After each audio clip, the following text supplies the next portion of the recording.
going to make your live stream so much easier. So that's it. Grab that sticky note, put it up near the camera, put it on your computer screen, somewhere where you can quickly glance at it once the panic starts to set in. This is going to bring you back on track. It's really like a shopping list for your stream. So if you get lost, just quick glance, you're back on track. Now, for those of you looking for something more advanced, bringing in multiple guests, titles, graphics, videos, audio all into your live stream to create a next level experience, check out the videos we got linked on screen, whether you're on Mac or Windows. As always, there's a bunch of other resources and links in the description box below to help you even further. I'll see you in the next video. Cheers.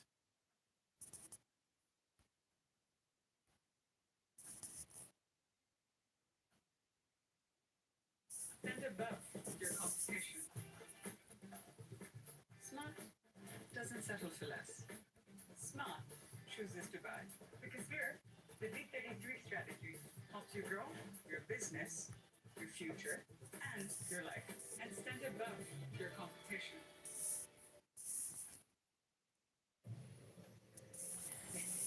We'll never get a better shot.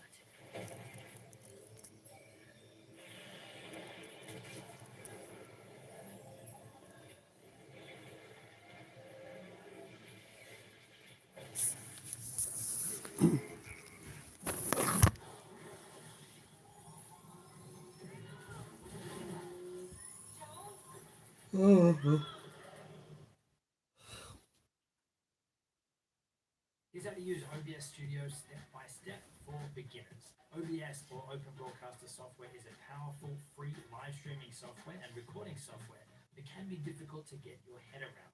So this complete OBS tutorial will get you up to speed in no time.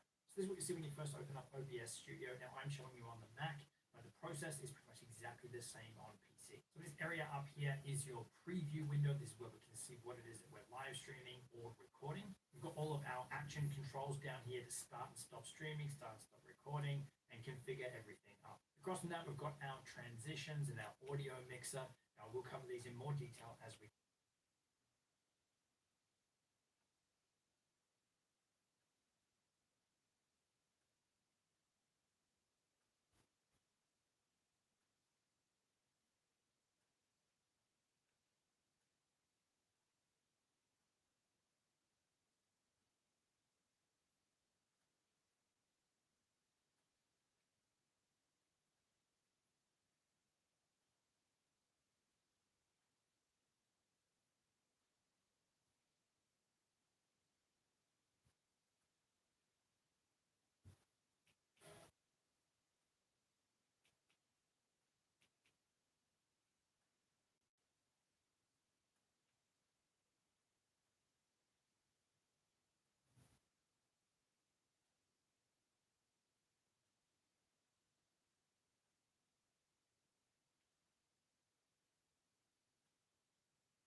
We must now re-examine every single alien who has entered our country from Afghanistan under Biden, and we must take all necessary measures to ensure the removal of any alien from any country who does not belong here or add benefit to our country. If they can't love our country, we don't want them.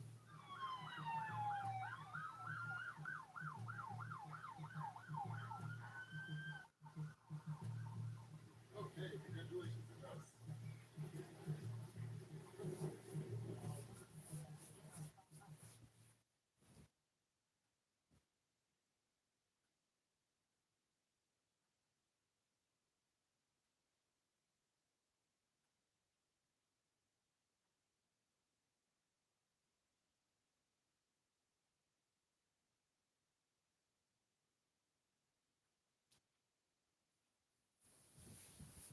This smartwatch can measure blood sugar levels more accurately than medical testing equipment, and it does so without the need for finger pricking, offering a painless experience. It can precisely measure.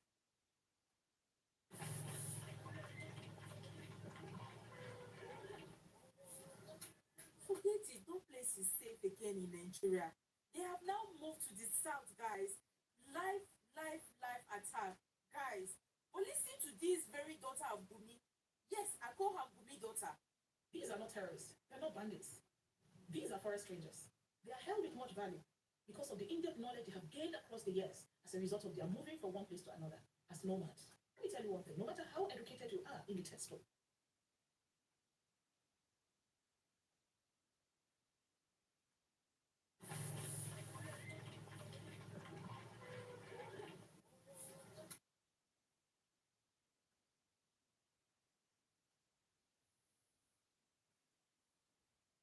So guys, before we get into the videos I've got for you guys, let's take a look at some of the headlines here. This one says, bandits are jihadists, not terrorists. Federal government can't give them terrorist treatment. APC chieftain. So guys, this is coming after a Kwara State APC chieftain came out questioning why the federal government has not designated these terrorists as terrorists.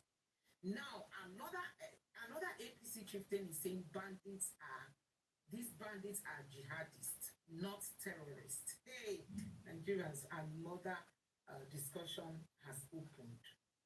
Bandits are jihadists.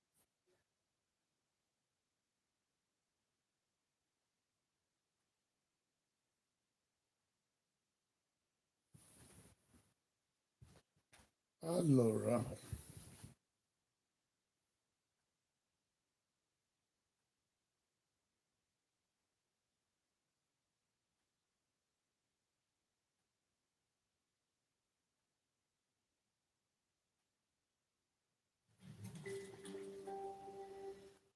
as if there is somebody that is saying that you must do this today, tomorrow. You adjourn. So guys, there is a breaking news here. Finally, this government vows to pressure. This headline here says, Senate declares kidnapping, banditry as terrorism, approves death penalty for offenders. So guys, this is the latest happening, and Nigerians have applauded this move. You can imagine if they had done this before now, I don't think we would have lost the numerous lives we've lost from the time of Buhari till now. Since APC came into government, they've used the lives of Nigerians for politics. Now, banditry and kidnapping is now seen as a terrorist act. So remember, an APC chieftain from the north came out asking that banditry be treated as terrorists. Like you can see from this headline, this is yesterday's headline, and it says bandits are jihadists, not terrorists. Federal government can't use full force against them. APC chieftain. They say that federal government cannot use full force on them because they are just jihadists. But they said there's no jihad. Jihadists are those who are fighting others for not believing in Islam. And when we say there's Christian genocide, they say there's no genocide. And now an APC chieftain is saying these bad guys, these Fulani militias, that they are just jihadists. They are bandits and jihadists. So you can't treat them as such. And the person who said this, his name is, like this article reads for saying, an APC chieftain of the All Progressive Congress, Abdul Rahman Ben, has described bandits as jihadists, adding that the federal government cannot deploy military force against them because there is no current law prescribing them as terrorists. So guys, this is why these guys have been having a free day. But guess what? The Senate has taken this bold move to declare them terrorists, and the punishment for this is death penalty. Now, Oshomole has argued why the recent judgment passed to an ISWAP leader was just 20 years imprisonment. Anyway, before we get to the video, take a look at this. This one here says Boko Haram members, armed robbers, found on army, police recruitment needs. So guys, this country is who did this to us? Is it the northern leaders? Who did this to us? Can you imagine? Boko Haram members, the armed robbers were found on army, police recruitment needs. So when they tell you that they recruit these people, they do the military. You can see this coming from the house of the Speaker of the House of Assembly. So guys, this is not just a side talk. This is coming from one of the most senior people in this country, saying that the names of Boko Haram members and also armed robbers were found in recruitment lists. Do you know how many that have been recruited unknown, and some of them are known because heard that those that have said they are repentant Boko Haram have been given the privilege to come and use their military skills and help the army, and at the end of the day, they keep leaking secrets to the bad guys. So guys, I'm just going to allow you to take a look at this video where there's been a whole lot of debates over what is happening in Nigeria. The Senate, Senator Baribe, Oshomole, many of them spoke passionately. We just hope that it's not just rhetoric, that what they are saying that they're actually going to implement. Because guess what? The country is already sinking. Take your time, watch this video, and let me know your thoughts in the comment section below. Please don't forget to subscribe and turn on the bell notification. The Central Tension is exploding. We have a standard, and that standard is excellence. The deck team is total chaos. Every time I thought like to deserve this.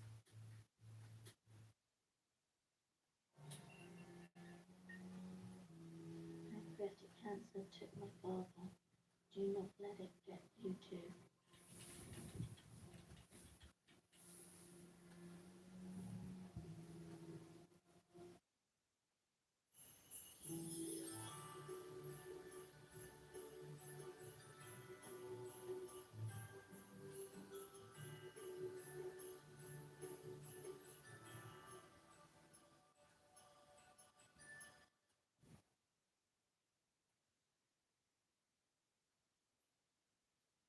My name is Engineer Barike, and I represent Abia South. The writer, George Orwell, made a very profound statement, which I will quote. He says that in times of universal deceit, telling the truth becomes a revolutionary act. We are being told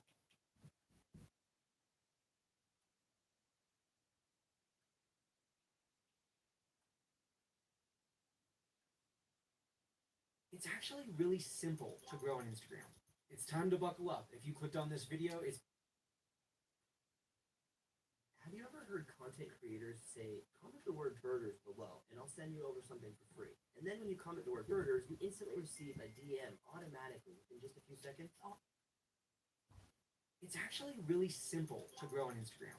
It's time to buckle up. If you clicked on this video, it's because you want to learn the complete guide to growing on Instagram in 2025. And I'm about to show you the exact 3-step formula for growing on Instagram. Now, today's episode is going to be for beginner to intermediate level Instagrammers. If you're someone who has already surpassed, let's say, 50,000 followers and you have a good idea of how to grow, your growth has been pretty consistent, then you probably don't need to listen to today's episode. But I would still encourage you to stick around because there are going to be some strategies that I share towards the end around posting that should hopefully help you kind of tip the scales back in your favor or swing the pendulum back in the right direction if you have been kind of stagnant or plateaued in your growth in recent months. Before we even get into this 3-step formula, let me share with you a little bit of credibility and background as to who I am. My name is Brock Johnson, and I've been an Instagram coach for about 7 or 8 years now.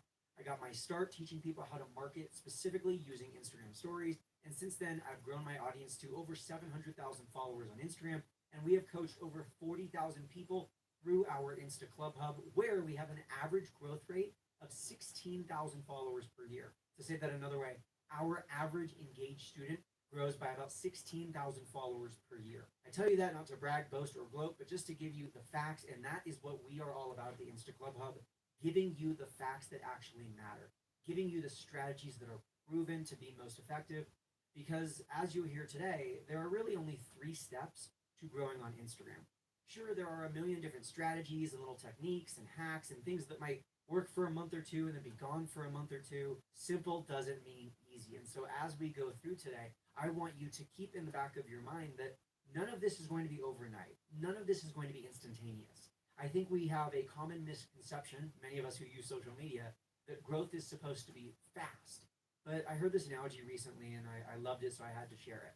In nature, we have a term for things that grow super fast and uncontrollably, and it's called weeds. Weeds are often gross or invasive or dangerous, and there's a reason why weeds are quickly plucked. On the other end of the spectrum, though, you have something that takes a really, really long time to grow. Something like the redwood forest in California that took hundreds of years to grow to the massive size that it is today, and people plan entire vacations just to go visit those trees. So the next time you're concerned about not growing fast enough, I want you to remind yourself that you would much rather be a redwood that took years to grow than a weed that popped up overnight. So with all that said, let's hop into the 3-step formula. Step number 1, and this is in sequential order. This is not just like 3 things to do at any random time. Step number 1 is the thing that you need to make sure that you have down pat first. It is your foundation. It is how you're going to grow and have success long term, not just with a following or a community, but building an actual business or a brand, or if you're a content creator who wants paid endorsements and sponsorships, this is absolutely step 1, is to pick your niche. Now, here at Build Your Tribe and within the Insta Club Hub, we teach niche in 2 parts. Part of your niche is the who. Who are you specifically going to be speaking to on your Instagram? Who is your target audience, your target demographic, your target follower? And it is recommendable, it is advantageous to get as specific as possible. And it's recommendable for a few reasons. Number 1, if you're posting for everyone, or you're posting for all women, or you're posting for anyone in the United States. It's such a broad audience that no one's going to find your account and be like, oh my gosh, I love this person. This person was meant for me. You're just kind of bland and basic. You don't stand out. You're never going to grow at the same rate as if you were to niche down. Also, another benefit of really getting super specific with that target audience is eventually, once you get into the business side of things and you're creating products and services and offers and you're selling things to that audience, you don't have to convince them that your product is right for them.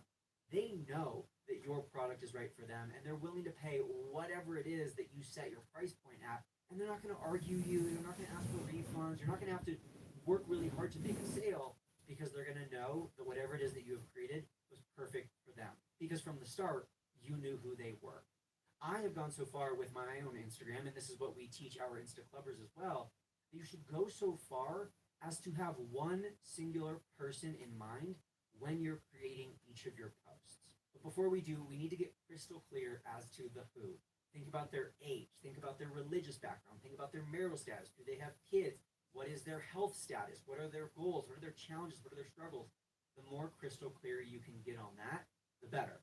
And that's just half of your niche. The other half is the what. So, of course, what are you going to be talking to them about? It's great to know, okay, I'm talking to 35-year-old moms of 2 or more children in the Midwest, but what are you going to be talking to them about, right? What is that thing that you're going to be posting about? Don't let it escape, squealed Mo. Let what escape? Asked Gran. The heat, exclaimed Mia. Trap it! Shouted Mo. A little saves a lot. You could save around £100 a year. What and when? Gov.uk/clean energy. Check out this Samsung TV, their brightest ledger. Wow. Combi glare free technology that stops those annoying reflections. Wow. What do you think? See, feel and try TVs at Curry's and get free delivery on all TVs 55 inches and over. Curry's, beyond expectations. I have just got my hands on the Wednesday Monster High doll, and I'm so excited to show Sophia this because now I have my very own. So me and Sophia now have our very own Wednesday dolls. So you have yours and I have mine. The Wednesday Monster High doll has officially joined the collection. The best thing about these dolls is they are not just for kids, but for us adults too. Oftentimes, this is where people start when you say niche. I'll ask someone, what's your niche? And they'll say, oh, it's fitness. That's a good start. Oh, my niche is real estate. That's a good start. These things are the first step, but these should not be our last step when we're niching down. So rather than just sticking with your industry, I want you to get more specific than that. I want you to see if you can niche down further and see if there's a specific area. Rather than just helping women over the age of 35 with 2 or more children in the Midwest with fitness, what if you were helping them by giving 30-minute or less at-home workouts, or low-intensity gym exercises, or an easy way to break through the weight loss plateau that they've hit in recent years? When you get that specific with the problem and someone clicks on your account, they're like, oh my gosh, I'm going to follow this person right away. That is the advantage of having a niche. Now, some common challenges that I see people run into within this world of niche is, number one, they're worried about the right niche versus the wrong niche. While there are definitely better and worse niches, and you might call it better or worse for numerous reasons, maybe you want a niche with more people in it, or someone else might want a niche with less people. Maybe you want a niche that has more spending power, more capital, right? They have more money, disposable income, you could say. But then there's also the niche that maybe is underserved and more deserving. So there are ultimately better and worse niches, but I don't want you to stress out over that. Ultimately, the great thing about a niche is that you can change it down the line. Later on, I don't want to get too far ahead of myself, but we're going to talk about posting. And when I talk about posting and consistency, I think that you should stick with your niche for at least 100 days before deciding to change. If after 100 days, it's just not lighting you up, it's not making you feel energized, you're not excited to talk about it, you are constantly running out of ideas, you feel like an imposter in this niche, you feel like oh my gosh, no one's listening to me, no one cares, I don't really care that much anymore. If after 100 days you're at that point, change, pivot. You can rebrand, you can start a new account, you can start over. We have plenty of episodes here on Build Your Tribe about starting over and whether or not you should start over on Instagram. Which, by the way, if you're watching this right now and you are thinking about starting over, like you are changing your niche completely, and you're like, should I start over or not? Probably yes. That's a big one. If you change from, I don't know, giving tips for bakers to all of a sudden beginner rock climber gear reviews, like completely different niches, you should probably start a new account. But that's neither here nor there. Again, we will link up the episode in the show notes about should you start over or not. But the great thing about a niche is while it is very important and while it is your foundation to the house, you can pick up and move your house at any point. You can change locations, you can move to a new lot, move to a new city at any time. And so the foundation is absolutely crucial before we move on to step 2. But I don't want it to be something that stresses you out. I don't want it to be something that inhibits you from ever moving on. Ultimately, just pick something. If you want to narrow it down to 3 or 4 things and then throw a dart against the wall, that works too. But ultimately, you just have to pick something. And if you do decide to start over in the future, you won't be starting over from zero because you'll have all of this knowledge and expertise and experience that you've gained, and you can apply that to your starting over account. And the last thing that I'll say about niche before we move on is your experience matters a lot more than your expertise. Oftentimes people will say, Brock, I don't feel credible because I don't have a degree, or I don't feel qualified, or I don't have this expertise, or I don't have these certifications. You don't need any of that. You just need your own experience. To tell you about my own experience, when I first got started as an Instagram coach, I mentioned this earlier, my specific what was Instagram stories marketing. So I was helping people market their business and grow their account using Instagram stories. I didn't have even a college degree at that point. I was still in college when I started that business, and I didn't have a massive following myself. I maybe had 20 or 30,000 followers when I got started as an Instagram coach. But what I did have was experience. And this is the other thing that's really surprising for a lot of people. A lot of my experience wasn't even on Instagram. I had grown my business initially with Snapchat stories. And so I took what I learned at Snapchat and from Snapchat stories and applied it to Instagram stories. And that was the experience that I had when I got started. Now, over time, I've developed my expertise. Over time, my experience has grown. I've broadened my scale, right? I have broadened my niche, which is something that you can do over time. But when you're first getting started, I want you to think about what experiences do you have, what unique problems have you solved, what groups do you feel called to serve or to help or to create content for or about, and that should hopefully help inform what your niche is going to be. That's step number 1. Step number 2 for growing on Instagram, let's take that niche and actually apply it to Instagram. Step number 2 is optimizing your Instagram profile. And I think oftentimes within the world of social media, we overcomplicate things, right? We're thinking about algorithms and best practices and hacks and strategies and settings and all this stuff. When ultimately, let's think about social media just like we would the real world, the physical world, right? And so if you're building a business or a brand on social media, on Instagram, let's think about how you would build a brand or a business or a store in the real world. Let's talk about that store. You need a sign centered above the store that's well lit, and none of the letters have gone out, like the lights are still on. We need to make sure that there are things to look at in the store before the store opens, right? We can't say grand opening and everyone comes in and it's just Watching a sunset like that on a date like this. What more could you want?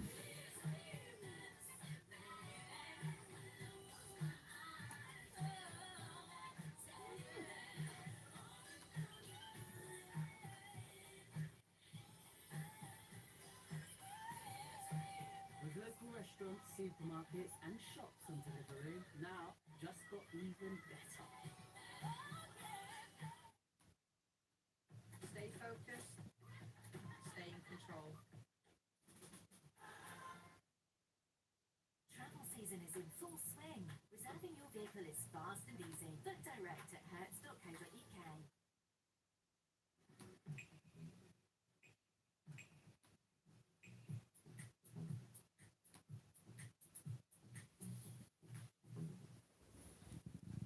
Enjoy new savings with ID Mobile in our Black Friday event.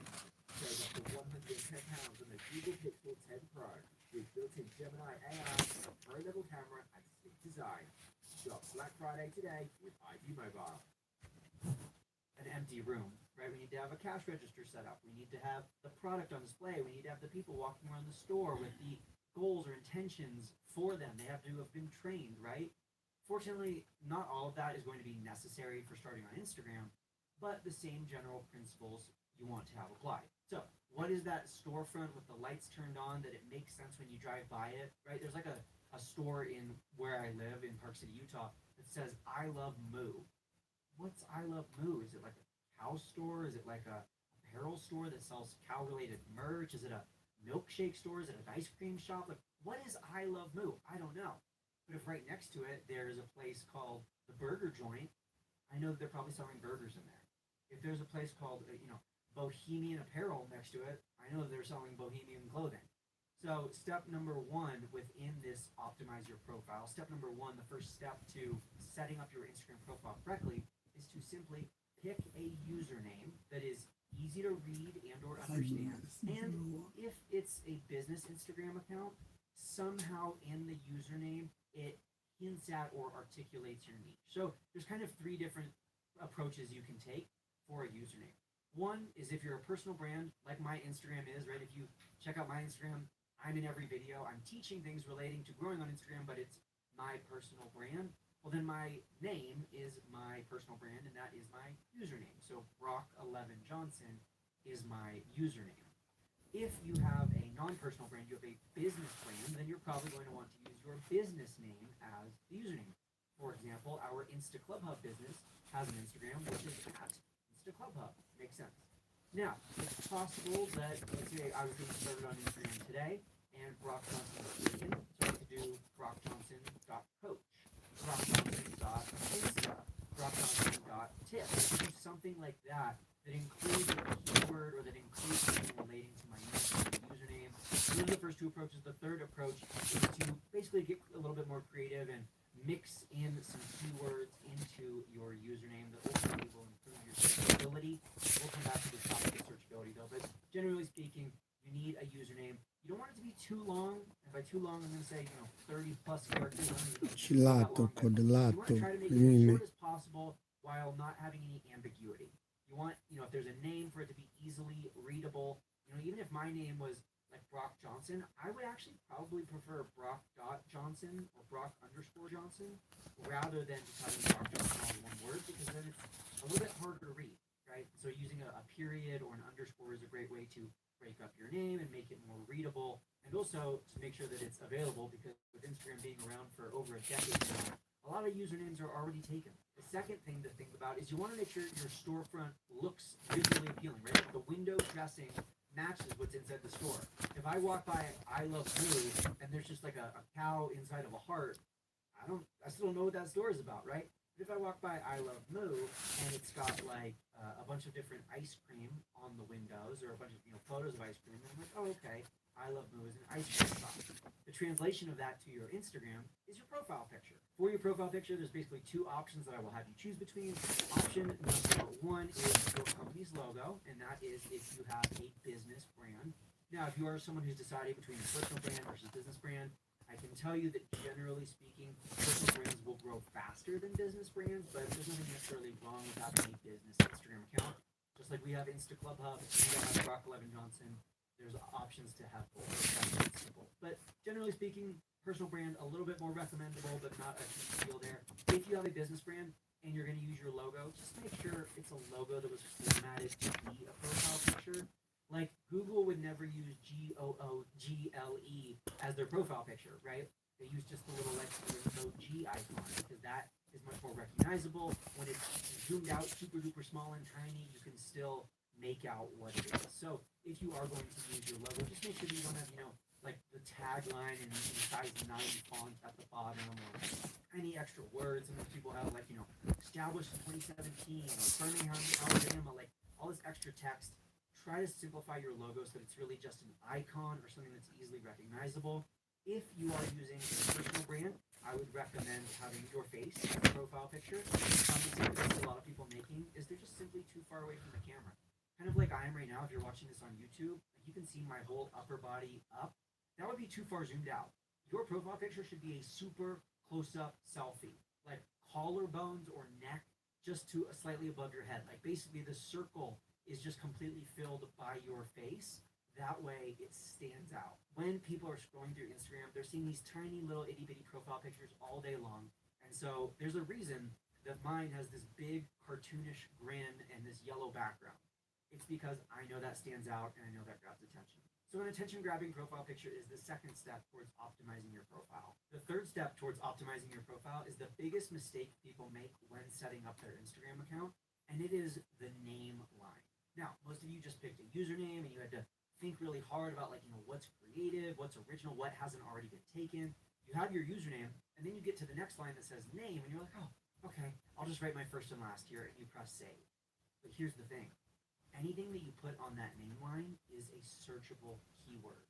So if my username said Brock11 Johnson and my name said Brock Johnson, then the only way that you could search for and find me was if you Googled or if you looked up on Instagram Brock Johnson, which is very, very unlikely, especially if you're just getting started, especially if you're just day one starting a brand new account.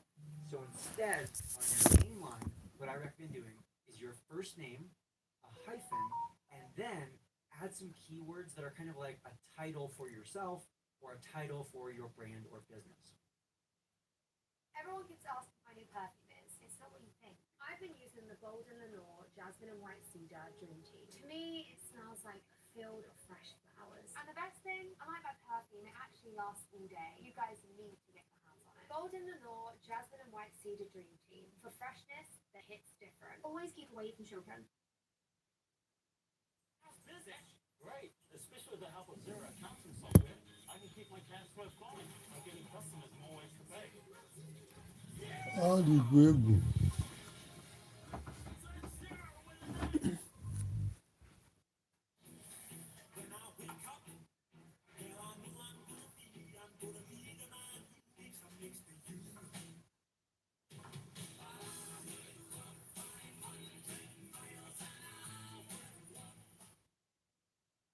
However you rely on your hands, O'Keefe's Working Hands brings you the relief you need to do the things that matter most. I recently discovered O'Keefe's. It's been a game changer. O'Keefe's Working Hands. Guaranteed relief for everyone's hard-working hands. For example, on my name line, it says Instagram Growth Co. Now you notice I didn't put my name on that line. That's not totally necessary. A lot of people do like to include their name on that line for various reasons, but the essential thing that you need to have on your name line is a keyword or keywords that describe your account and that would be searchable. Key part there is that they need to be searchable. I have seen people put their nicknames on that line, like Fit Fab Funky Marketing Diva. That's cute that your friends call you that or that you came up with that nickname for yourself, but that's not very searchable. So instead, we need to put something that would be searchable. Marketing expert for Florida small businesses, whatever it may be. Searchable keywords go on that line. Then when it comes to the actual bio, your bio can be as many lines as you want it to be, but I recommend only having 4 lines in your bio. And the reason for that is that if you go more than 4 lines, Instagram will automatically truncate it. It won't delete it, but it will hide it behind a ... more window. And so people have to tap on that to expand the bio and read through the rest. Like, no one's gonna do that. The average person decides to follow you in 3 seconds or less. So your bio should be 4 lines or less. It should be as concise as possible. It should not use any insider lingo or any terms or phrases that your ideal follower would not already know. So don't use any acronyms or any terms and phrases that you and your other experts or your other colleagues know, but your followers don't. Use terms in your bio that your followers already know. Again, your goal should be to be as concise as possible. So rather than saying something like, I help you get fit. So that Instagram is slow to this.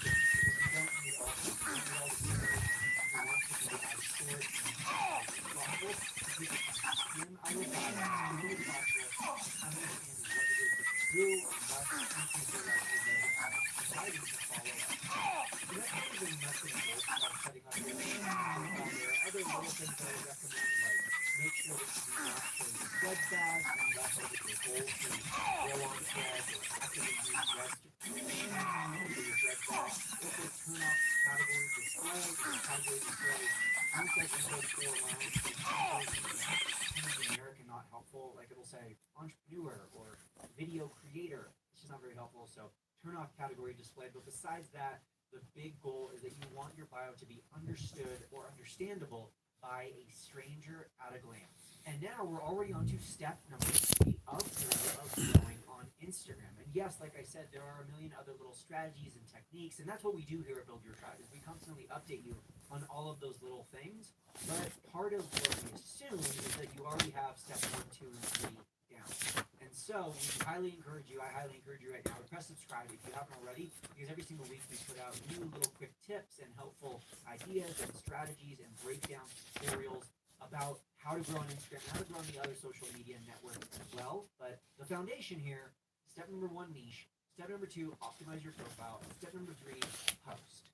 Now, within post, there are some common questions, some strategies, and some things that I want to make sure that you understand. And the first of those is, what do you post? When I say post, what am I talking about? Well, first and foremost, let me say I'm only referring to feed posts.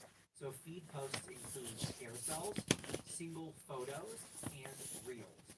Feed posts does not include Instagram stories, it does not include Instagram live, and it does not include direct messages.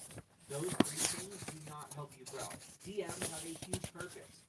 DMs are in fact the most used area of Instagram. Instagram stories are my bread and butter. They're what I got started with. But Instagram stories, and this might be shocking to some people, they do not help you grow on Instagram. Instagram stories only reach your existing followers. Instagram stories are only shown to people who already follow you. And so they usually equate to or account for less than 1% of growth. Like, it's really hard for someone who doesn't follow you to find your stories. Really, the only way is if they find your account and then they watch your stories, or if someone like sends them your story, but both of those things are very, very rare. So usually, the only thing that's going to help you grow is a feed post. Again, carousel, photo, or reel. Now, which of those 3 is the best? It depends slightly on what your goal is, but of course you clicked on this episode because you want to learn how to grow on Instagram. And so, in general, the best kind of post for growing on Instagram is a reel. And that is because, on average, reels get the most views and reels get the most reach to non-followers. So, reels on average will get shown to more new people than a photo or a carousel. There are people who grow on Instagram who grow wildly successfully, who have millions of followers, who have never posted a reel, who only post photos, or who post photos in carousel, or who only post carousels. And that is totally fine, it's totally possible, but statistically speaking, you will have the best odds of growing and you will grow the fastest if your focus is reels. Now, I say focus.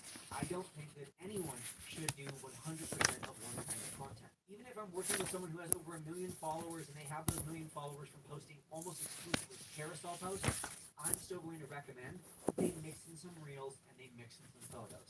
A healthy Instagram strategy has a balance of all 3 kinds of feed posts. Now, what should your reels be about? What should your feed posts be centered around? They should be 100% or close to 100% related to your niche. If they are not, if you post something that is not related to your niche, one of 2 things can happen, and both of them are not very good things. The first thing that could happen if you post something that is outside of your niche is it just doesn't perform well. I'll use myself as an example. Occasionally, I will post a snowboarding video or photo of myself, because I love snowboarding and it's something I'm very passionate about, and I just can't not share it with my audience sometimes. But I know that every single time I do that, it's going to perform very poorly. In fact, some of my worst posts I've ever made in terms of how they performed were snowboarding posts. Posts that I loved, posts that were great, posts that if they were posted on a snowboarding account would have done great, but my followers don't follow me for snowboarding. They follow me for Instagram tips. Similarly, your followers follow you for whatever your niche is. Stick to it with your feed posts. Now, I mentioned that there's 2 bad things that could happen. That's the first. The other bad thing that could happen is that your post actually does well.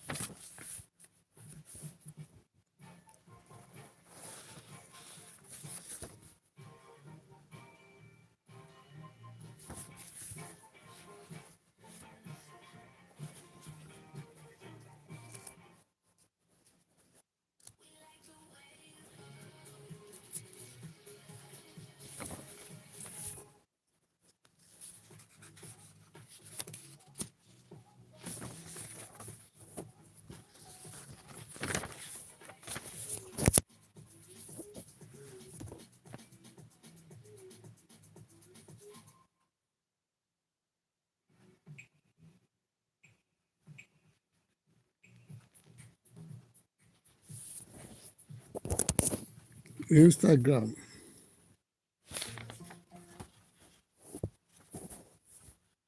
That work stops bleeding after brushing. You need a gum expert.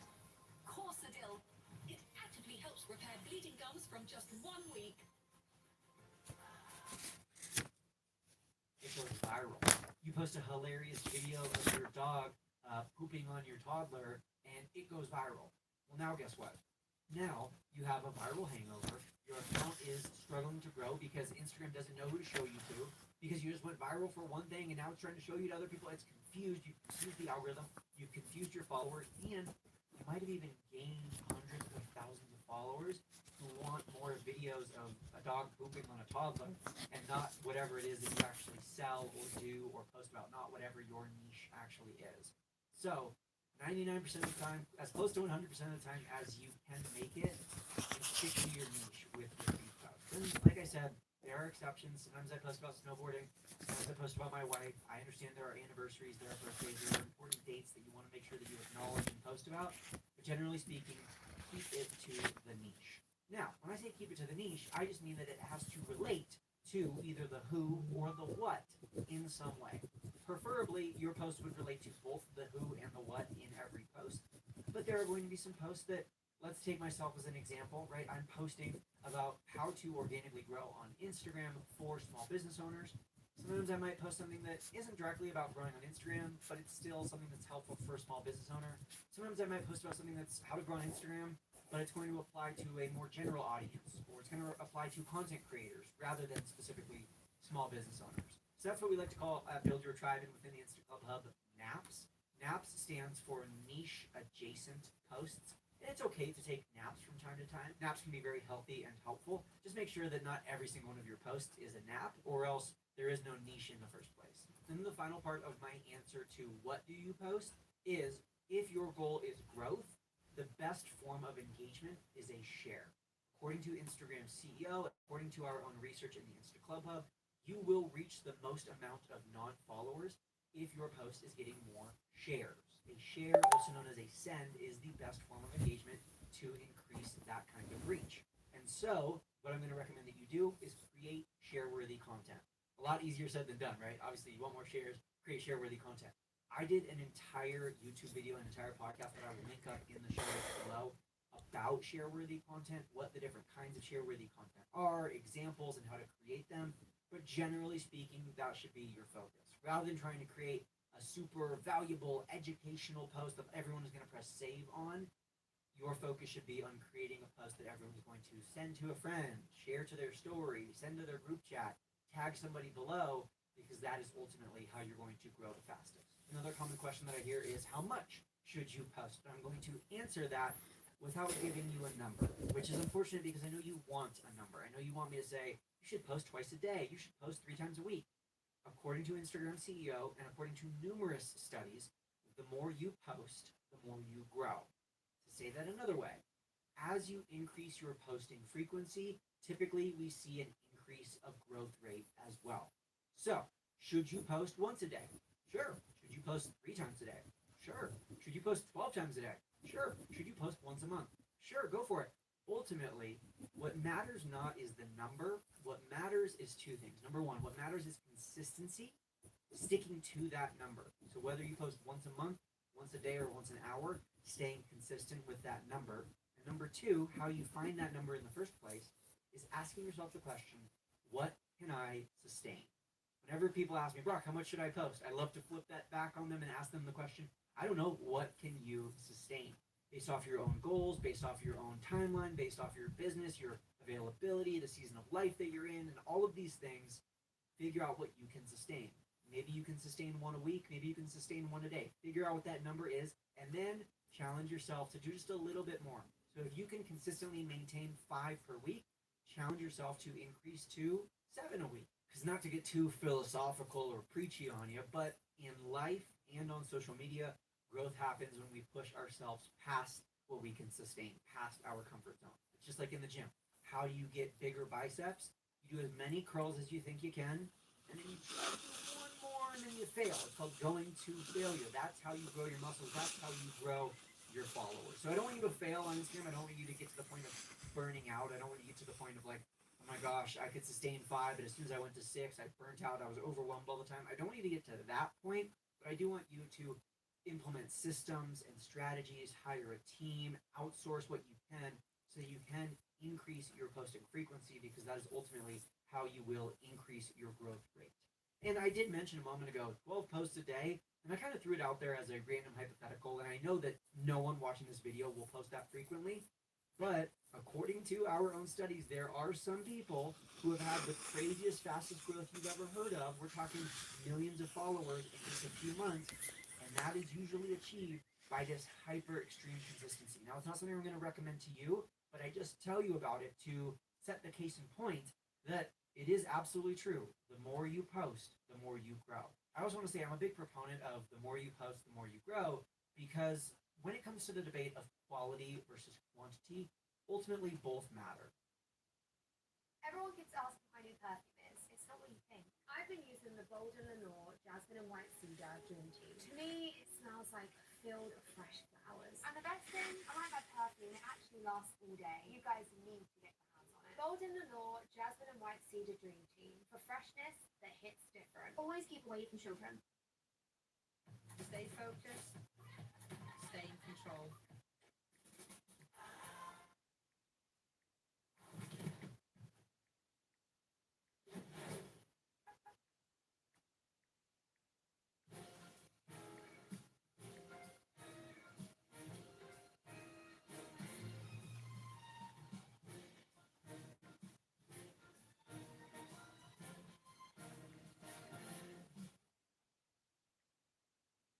When I started Walton Goggins goggle glasses, I knew I'd be its fancy name and pretty face. But I didn't know how to turn all this fancy prettiness into a classy looking logo. But GoDaddy Aero does with its magical AI powers. It not only creates it, it slaps that sweet thing everywhere. Here, there, all over the dang place. That logo is sexy as a salmon seersucker suit on a summer Sunday. Look like you know what you're doing at GoDaddy.com. Ultimately, if you are posting crap, if you are posting super low quality posts in order to meet your criteria of frequency, that ain't gonna work. But when people say that quality should be your only focus and that that's all you need to care about is quality, I will often push back by asking them, how do we achieve quality? How do we make a good post? And I'm a firm believer that you make a good post by making a bunch of really bad posts. Not because you're trying to make them bad, but because you're still learning, you're still growing. And when you're first getting started, I want to encourage you to rip that Band-Aid off and just press post. Your first 200 posts on Instagram will not be very good. And they won't be that much better if you spend all your time stressing out and overthinking and watching course after course and YouTube video after YouTube video on how to make an A+ high quality slam dunk post. Instead, what I'm going to recommend that you do is you just post it, and then you learn from it. And then you post again, and you learn from it. You apply what you learned, you post again, and you learn from it. You apply what you learned, and you post again. And that is how, by the 300th post, you're an excellent content creator who can create high quality content in a super short amount of time with minimal amount of effort or budget because you've put in the work to get there. To say it another way, practice makes progress. So the more you post, the more you grow, and focusing on quantity is how you can achieve higher quality. All right, so that was how much to post. Another really common question is, when should you post? And while sometimes might be better than the others, there's ultimately no universal best time to post. There's only your best time to post based off your audience, and the only way to figure that out is by consistently posting at different times, posting at 9 in the morning for a week or two, posting at noon for a week or two, posting in the evening for a week or two, and just seeing if there's any sort of correlation and posts perform better at different times of the day. Eventually, you'll get to the point where you know that Saturday afternoons are your best time to post memes, and Friday mornings are your best time to post educational carousels. You'll get to that point eventually. When you're first getting started, I don't want you to stress out over the time that you're posting.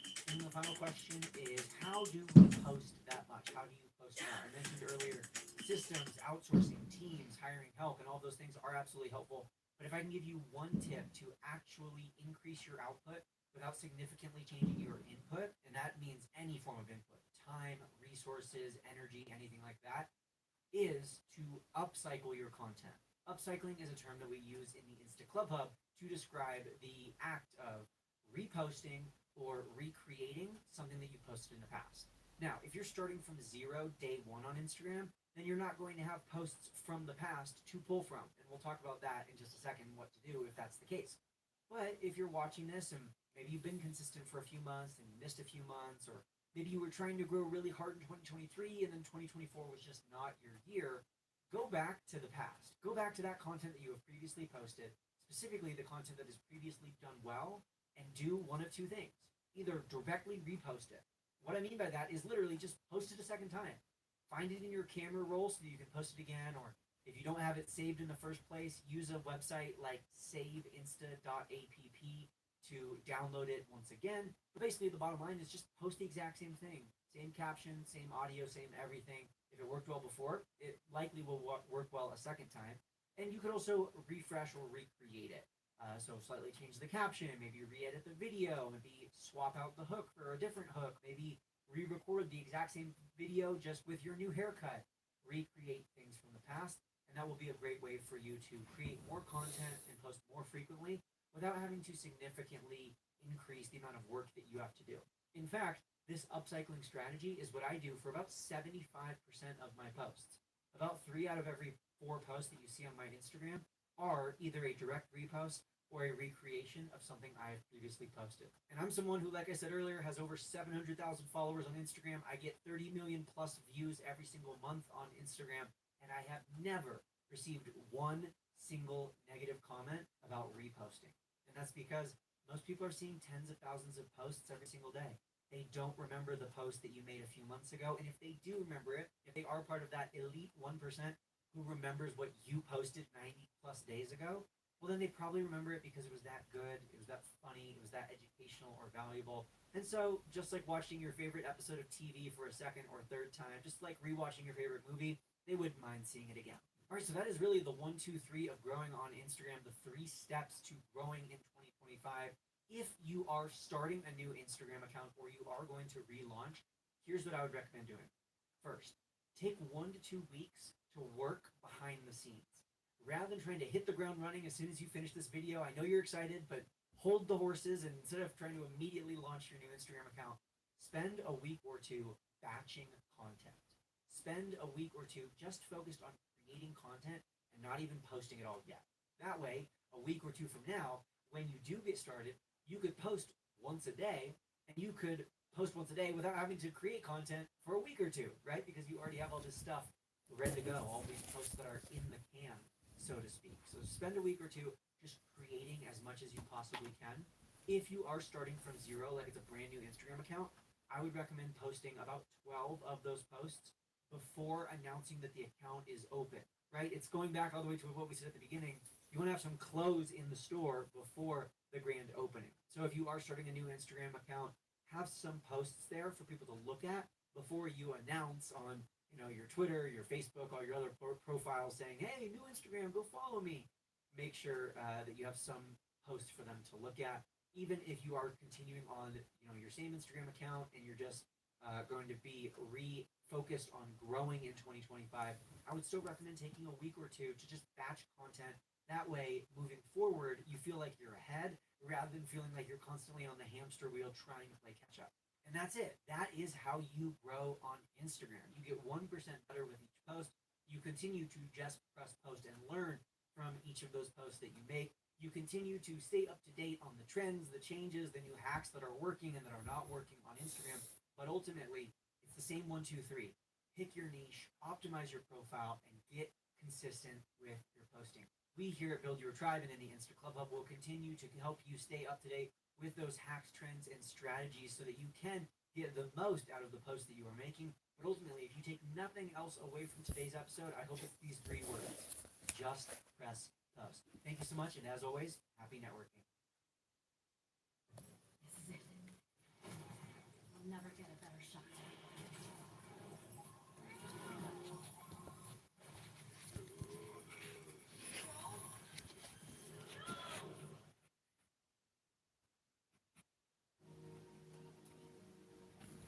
I hope you will get yourself organized.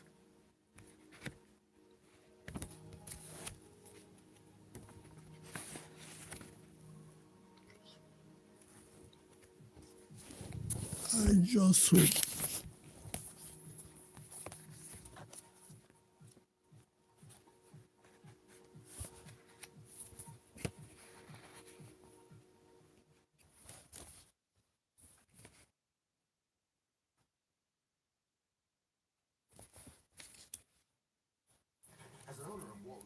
goggle glasses? I know how to make slick-looking goggle/glasses, but I have no idea how to make slick social media-style stuff to sell it. Now, GoDaddy Hero uses AI not only to create social content out of thin air, it can build a whole social media calendar just for my business. So all I had to do was upload a video of me and my pretty face, and voila. Goggins goggle glasses are great use for all guys and gals. Try saying that 10 times fast. Look like you know what you're doing at GoDaddy.com.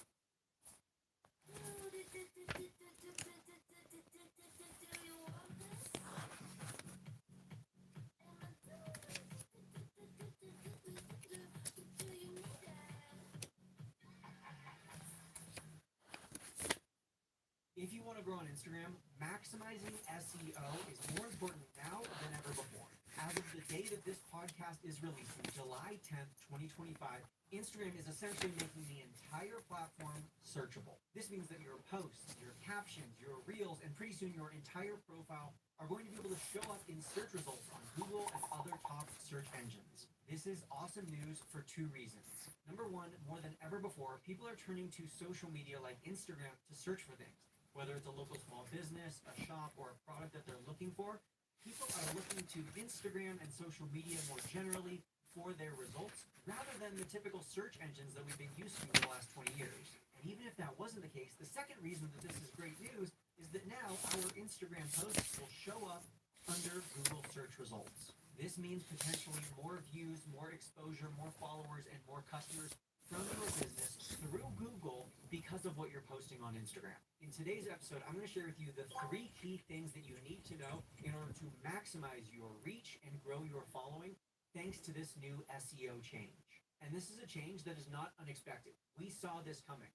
For the last 5 years here at Build Your Tribe, we've been telling you to start improving your SEO skills on Instagram because hashtags are being phased out. It's crazy that to this day, people will argue with me about this topic, but according to Adam Mosseri, the CEO of Instagram himself, in my interview with him, which was a former episode of this podcast, hashtags are not a reliable way to increase your reach. They don't significantly increase your reach on Instagram. Contrary to popular belief. It's just not an important thing for reach. Hashtags were invented as a way to basically help the algorithm with SEO. Basically, hashtags were a way to say, hey, algorithm, this is a picture of hashtag New York pizza.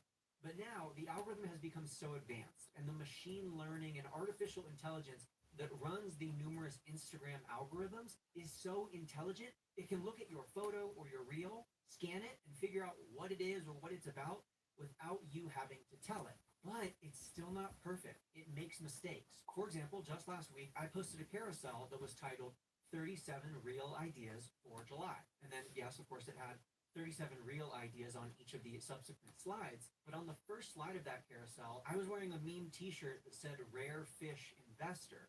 And so because of that t-shirt, the algorithm misdiagnosed what my post was about.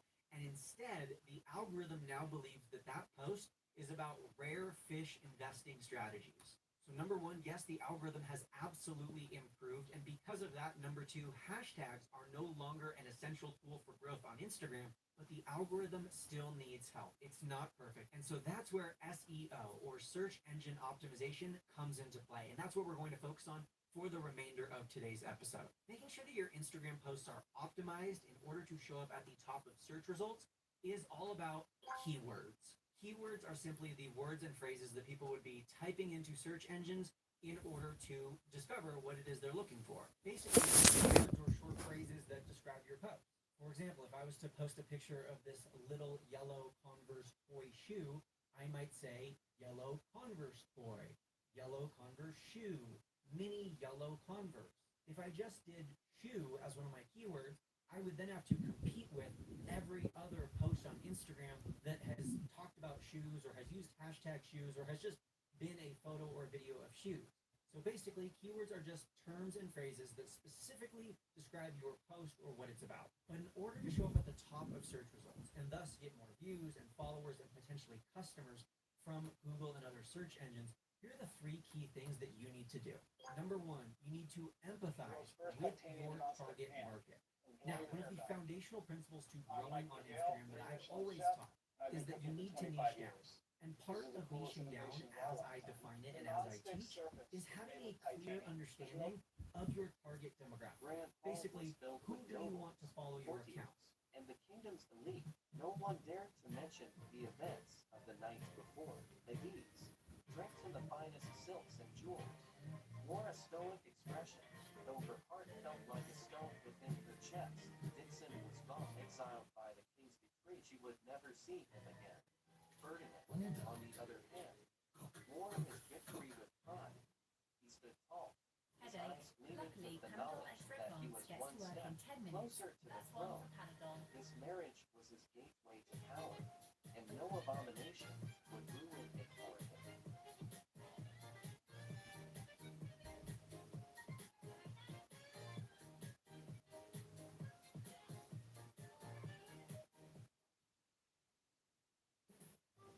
When you're giving a gift this Christmas, think way outside the box. Turn heads. Flip expectations.